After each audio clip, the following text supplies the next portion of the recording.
你成日都話着啲衫炒得嚟又好靚，淨係我着先好睇。You are wrong。今次我會俾你睇我真正嘅眼光。呢幾個品牌嘅裙，我買咗好多條俾我啲結婚等下着。邊個問這條影片是你的穿着要求？我的確有點高要求，請大家見諒，因為我是新娘。OK。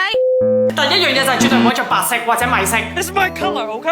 同埋唔可以着 T 恤，唔可以着核突衫。要隆重對待。符合嗰啲已經可以入得場噶啦。如果你諗唔到買咩裙，即管問我借，我真係會借俾你。賓客們，你我嘅婚禮係咩角色咧？你係一位精靈，因為嗰日我係位公主。你可以做呢啲色系嘅精靈。我個朋友問我比卡招算唔算係精靈 ？OK？如果你着到咁，我都俾你入。OK？嚟，最好係呢啲精靈。我今日好辛苦捉咗條精靈裙俾你哋做示範，究竟咩係真正嘅仙子裙？呢條裙就咁睇真係唔會買佢，但係着上身 ，Oh my god！ 就你由精靈晉級到有轉噶啦，哇，好正啊！誰看了不被你迷到呀？你可以做西方嘅精靈，但係你都可以做你睇下中式啲嘅精靈。呢條裙好靚，俾人有一種啱啱沖完涼香香地嘅小宮女嗰種狀態，記唔記？可是你要去的是婚禮，所以唔該帶多啲金銀珠寶，我都會借俾你㗎。你睇有冇你中意嘅？呢個好似煙花咁嘅形狀，其實係星星嚟㗎。咁星星代表幸運啦。你全部攞我嘅守護天使，所以我知你會俾幸運我㗎。你係呢個宮位真係好靚，其他類似珠寶好似全部有堆埋一嚿咁，真係唔靚。但係我俾你嘅梗係最靚㗎，係咪先？又重高又粒粒分明，係咪正先？邊個借咗呢條裙嘅精靈？我會有個任務俾你㗎，俾我諗下先嚇。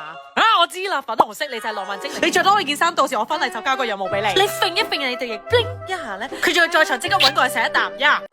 第二條裙係 Baby Blue，I fucking love it。我同你講，我揾人差點算過。你知唔知我五行最出係咩？係穿木啊，大家。大師說沒木就沒財，想扮個木嚟沖一沖我都得嘅。我未見過咁靚嘅裙，你就算做碌木都要做最靚嘅個碌木。所以問我借呢條裙咧，你包冇係最靚嘅個碌。上身睇下啦，佢令到我唔認得自己嘅身材，特別係綁起咗之後。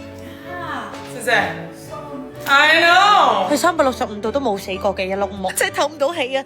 唔係靚到透唔到氣，係真係緊到透唔到氣。但係真係跟雙白紙都冇好看，頭長都透不到氣。唯一可以做就係行到成碌木咁靜態咁樣行路，減少你嘅透氣頻率。咁樣做法你會木嗰啲木，咁你就會旺我，仲旺嗰啲木旺我就好愛你，知唔知？下一件衫係綠色嘅，因為呢你哋要做我嘅綠葉。我係嗰日嘅花朵，我係主角。俾咗咁多錢，人生第一次，唔該就下我。但我咪求其揾咗件綠色嘅衫俾你着㗎，係有寓意嘅，係一個楓葉形狀嘅綠色裙。楓葉嘅花語係永恆嘅愛情同埋友情。同埋着上身你絕對比花朵更靚嘅綠葉。呢個我要換下首飾先，因為我呢個楓葉有啲特別，佢唔可以用水種㗎，佢就可以用香檳種。着呢套衫嘅人，你嗰日就會接觸到香檳冇水㗎 ，OK？所以個耳環都好似香檳啲 bubbles 㗎。唔該，全部人同我飲多啲。我準備呢衫俾你哋都係嚟點樣喐、點樣跳舞法、點樣跌親都好。你睇下都唔使暈咗 ，secure bro。呢套首飾我係特登揀嘅，因為佢嘅背珠係帶啲暖調嘅灰，就會比白色更加啱亞洲人啲肌膚咯，佢就會冇咁顯黑。你自己睇下啦，平時戴珍珠其實有啲老嘅，但係呢個唔會老。呢啲有設計感嘅珍珠元素係又後生又活力，你睇下，完全係想像我跳下呢個舞，跟住之後無端端浪漫仙子嚟啦！哎呀，要揾人 kiss 一啖啊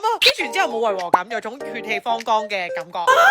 I can't wait for my wedding, honestly。好着一條裙啦，就係同啱啱啡色嗰條裙同一個品牌。慘啦，好似對比啱啱個綠葉，呢個綠葉有啲謝咗添。呢條睇落去冇乜營養嘅裙，會令到你睇落去都冇咩營養，因為佢哋腰係綁帶，你會好瘦。睇下上身效果，好似個枯萎嘅葉喺個樹下面飄緊落嚟，你記唔記？但係唯美嗰隻，其實都幾靚啊！係畫到個前面嗰三件啫，完全係首飾夠翻。今次誇張啲係羽毛，因為佢象徵住守護同埋自由。精靈們，你哋要守護我噶嘛？你唔好以為呢個係珍珠嚟嘅，其實佢係巴洛克形狀嘅擺錘尖，勁仙呢勁靚。邊個咪歡迎你們嚟借？認真啊！你唔知我呢啲衣櫃仲有好多 OK。人生冇好多場合可以做到好靚，我希望趁我結婚咧，你做到超靚。我望到你超靚，我都好開心。好啦，希望大家睇得開心，中意就俾多個收收，下次見，拜拜。